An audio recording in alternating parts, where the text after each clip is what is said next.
بسم اللہ الرحمن الرحیم۔ السلام علیکم ورحمۃ اللہ وبرکاتہ۔ نحمدہ ونصلی علی رسولہ الکریم، اما بعد۔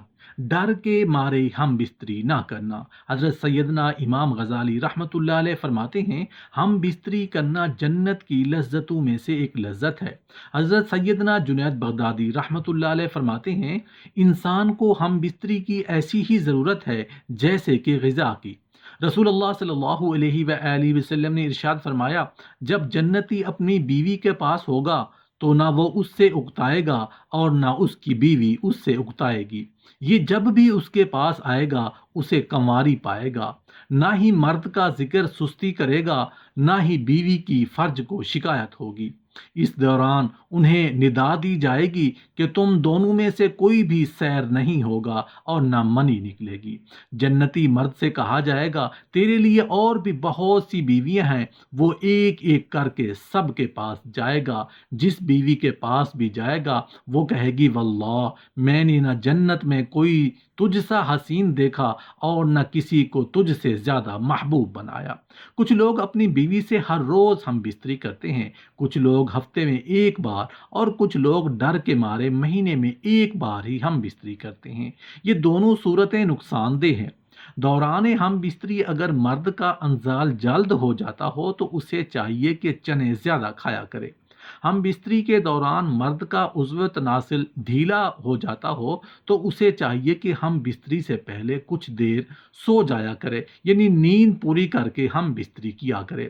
بقول حکیم رازی، کثرت سے ہم بستری بوڑھوں کو موت کی نیند سلاتا ہے، جوان کو بوڑھا، موٹوں کو دبلا اور دبلے آدمیوں کو مردہ بناتا ہے۔ پس بغیر شہوت صادق اور انتشار کامل ہم بستری نہیں کرنی چاہیے۔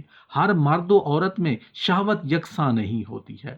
کسی مرد میں شہوت بہت زیادہ اور کسی مرد میں بہت کم ہوتی ہے، اور یہی حال عورتوں کا ہے کہ کسی عورت میں شہوت زیادہ اور کسی میں بہت کم ہوتی ہے۔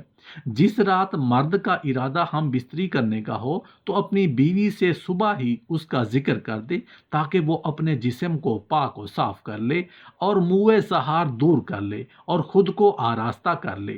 بیشتر اطلاع سے عورت پر بھی شوق ہم بستری مستور ہو جاتا ہے تو دونوں کو ہم بستری کا پورا لطف و سرور حاصل ہوتا ہے۔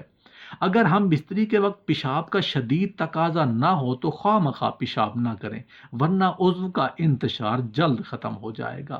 مرد عورت کا ہمیشہ ایک ہی بستر میں سونا ضعف بہا پیدا کرتا ہے۔ کسی غیر کے مکان میں یا کسی ایسی جگہ جہاں اچانک کسی کے آ جانے کا خوف ہو ہم بستری نہ کریں۔ ایسی حالت میں لطف مباشرت حاصل نہیں ہوتا اور کمزوری پیدا ہوتی ہے۔ بھرے ہوئے پیٹ کی حالت میں ہم بستری کرنے سے انزال جلد ہوتا ہے۔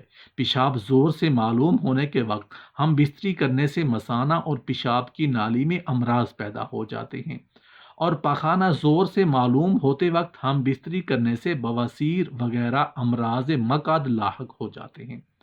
اگرچہ مرد کی ہم بستری کی خواہش پوری ہو جاتی ہے، بسا اوقات اس نامکمل مباشرت سے جس میں عورت کو انزال نہیں ہو پاتا، عورت کو ناگوار معلوم ہوتا ہے اور اعصابی بیماریاں وغیرہ میں مبتلا ہو جاتی ہیں۔ ہم بستری سے بے رغبتی اور شوہر سے نفرت کرنے لگتی ہیں۔ شریعت اسلامی میں ہم بستری کے لیے کوئی خاص وقت نہیں بتایا گیا۔ شریعت میں علاوہ نماز کے اوقات کے دن اور رات کے ہر حصہ میں ہم بستری کرنا جائز ہے، لیکن بزرگوں نے کچھ ایسے اوقات بتائے ہیں جن میں ہم بستری کرنا صحت کے لیے فائدہ مند ہے۔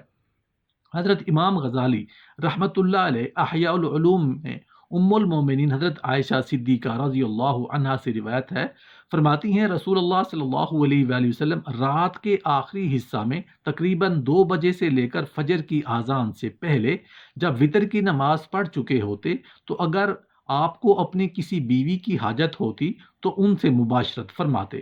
مختلف احادیث میں منقول ہے کہ رسول اللہ صلی اللہ علیہ وآلہ وسلم عشاء کی نماز پڑھتے اور صرف عشاء کے وتر نہیں پڑھتے، پھر آپ کچھ گھنٹے آرام فرماتے اور پھر اٹھ بیٹھتے اور تہجد کی نماز پڑھتے اور کچھ نفل نمازیں ادا فرماتے اور آخر میں عشاء کے وتر پڑھتے۔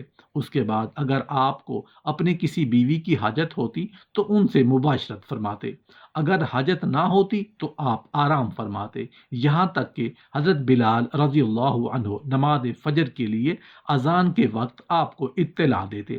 اس حدیث کے تحت امام غزالی رحمۃ اللہ علیہ فرماتے ہیں، رات کے پہلے حصہ تقریباً رات 9 بجے سے 12 بجے کے درمیان میں صحبت کرنا مکروہ ہے مگر گناہ نہیں، کیونکہ صحبت کے بعد پوری رات ناپاکی کی حالت میں سونا پڑے گا۔ حضرت امام فقیہ ابو اللیث رحمۃ اللہ علیہ اپنے کتاب بستان شریف میں نقل فرماتے ہیں، مباشرت کے لیے سب سے بہتر وقت رات کا آخری حصہ ہے، یعنی تقریباً رات 2 بجے سے 4 بجے کے درمیان، کیونکہ رات کے پہلے حصہ میں پیٹ غذا سے بھرا ہوتا ہے اور بھرے پیٹ میں مباشرت کرنے سے صحت کو نقصان ہے، جبکہ رات کے آخری حصہ میں صحبت کرنے سے فائدہ ہے۔ جیسے آدمی دن بھر کا تھکا ہوتا ہے اور رات کے پہلے حصے میں اس کی نیند ہو جاتی ہے، جس سے اس کی دن بھر کی تھکاوٹ دور ہو جاتی ہے۔ اس کے علاوہ دوسرا ایک فائدہ یہ بھی ہے کہ رات کے آخری حصہ تک کھانا اچھی طرح ہضم ہو جاتا ہے۔ اتباع کی تحقیق کے مطابق پیٹ بھرا ہونے کی حالت میں مباشرت نہیں کرنی چاہیے کہ اس سے اولاد کند ذہن پیدا ہوتی ہے۔ ایک غیر مسلم ڈاکٹر کے بقول پیٹ بھرا ہونے کی حالت میں اگر مباشرت کی جائے تو انزال جلد ہوتا ہے، معدہ کمزور، ہاضمہ کی قوت کمزور ہو جاتی ہے اور جگر پر ورم اور شوگر وغیرہ کے امراض ہو جاتے ہیں۔ یہ تمام باتیں حکمت کے مطابق ہیں۔ شرع میں ہم بستری کے لیے کوئی خاص وقت متعین نہیں کہ اسی متعین وقت پر مباشرت کی جائے اور دیگر اوقات میں کرنا ناجائز یا گناہ ہو۔ شریعت کے مطابق ہر وقت صحبت کی اجازت ہے۔ رسول اللہ صلی اللہ علیہ وآلہ وسلم ازواج مطہرات سے دن اور رات کے دیگر وقتوں میں مباشرت کرنا ثابت ہے۔ ہاں، کچھ دنوں کی فضیلت احادیث میں وارد ہے، جیسا کہ حجت الاسلام سیدنا امام محمد غزالی رحمۃ اللہ علیہ نقل فرماتے ہیں کہ بعض علماء نے شب جمعہ اور دن جمعہ کو مباشرت کرنا مستحب کہا ہے۔ حضرت علی، حضرت ابو حریرہ اور حضرت امیر معاویہ رضی اللہ عنہم سے روایت ہے کہ ہر مہینے کی چاند رات اور چاند کی 15ویں شب اور چاند کے مہینے کی آخری شب مباشرت کرنا مکروہ ہے کہ ان راتوں میں جماع کے وقت شیطان موجود ہوتے ہیں۔ تحقیق یہ ہے کہ ان راتوں میں مباشرت جائز ہے، لیکن احتیاط اسی میں ہے کہ مباشرت کرنے سے ان راتوں میں پرہیز کریں۔ اذان اور نماز کے اوقات میں بھی مباشرت نہیں کرنی چاہیے۔ بزرگان دین فرماتے ہیں کہ اذان و نماز کے وقت مباشرت کرنے سے اولاد نافرمان اور مذہب سے بیگانہ پیدا ہوتی ہے۔ محترم ناظرین، اب ہم بات کر لیتے ہیں کہ بیوی سے جمعرات کو یا شب جمعہ میں ہم بستری کرنے کے لیے کیوں کہا جاتا ہے، یا ہم بستری شب جمعہ میں کرنا کیوں ضروری ہے۔ حضرت ابو ذر غفاری رضی اللہ عنہ کا بیان ہے کہ رسول اللہ صلی اللہ علیہ وآلہ وسلم نے فرمایا، تمہارا بیوی سے ہم بستری کرنا بھی اللہ تعالیٰ کے ہاں صدقہ شمار ہوتا ہے۔ عرض کیا گیا، یا رسول اللہ، جب کوئی ہم میں سے بتقاضائے شہوت ہم بستری کرتا ہے تو اس میں بھی اجر مقرر ہے؟ یہ بات ہماری سمجھ میں نہیں آئی۔ رسول اللہ صلی اللہ علیہ وآلہ وسلم نے فرمایا، مجھے بتاؤ، اگر کوئی شخص حرام طریقے سے اپنی حاجت پوری کرے گا تو وہ گنہگار ہوگا کہ نہیں؟ اسی طرح اگر وہ حرام کی بجائے حلال راستہ اختیار کرے گا تو اس میں اسے ثواب ملے گا۔ حضرت ابو حریرہ رضی اللہ عنہ کا بیان ہے کہ رسول اللہ صلی اللہ علیہ وآلہ وسلم نے فرمایا، کیا تم میں سے کسی کے لیے مشکل یا ناممکن ہے کہ ہر جمعرات بیوی سے جمع کرے اور وہ اجر پائے، ایک اپنے غسل کا اور دوسرا بیوی کے غسل کا؟ یعنی جب ہم بستری روزمرہ زندگی کا حصہ ہی ہے تو کیا یہ بہتر نہیں کہ جمعرات کو ملحوظ رکھا جائے تاکہ اجر بھی ملے اور معمولات جمعہ کے دوران طبیعت بھی مضطرب نہ ہو؟